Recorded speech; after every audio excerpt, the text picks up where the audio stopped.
अस्सलाम वालेकुम जी। आज हम आपको एक वजीफ़ा बताएंगे जो मेरी बहनें चाहती हैं कि उनके निकाह वाला रिश्ता मज़ीद मज़बूत हो जाए, उनके शौहर किसी और की तरफ माइल ना हों, तो ये वजीफ़ा उनको ज़रूर करना चाहिए। पहली बात तो ये है कि जब निकाह के बाद फ़ौरन ये वजीफ़ा अगर हम कर लेते हैं तो इतनी मज़बूती हो जाती है कि मियाँ दूसरी शादी के बारे में सोच भी नहीं सकता। और अगर नहीं तो अभी आप ये वजीफ़ा सुन रहे हैं तो आप अभी भी ये वजीफ़ा कर सकते हैं अपने निकाह की मजबूती के लिए, अपने मियाँ बीवी के रिश्ते के लिए।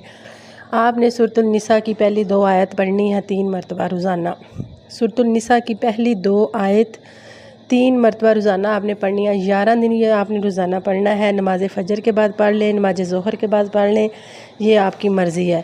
सिर्फ़ 11 दिन का ये वजीफ़ा है। इंशाअल्लाह ताला आप देखेंगी कि आपके निकाह में, आपके रिश्ते में इतनी तब्दीली आएगी, इतनी मज़बूती आएगी कि ये आप लोगों को भी बताती फिरेंगे। इसका सदका आपने गंदम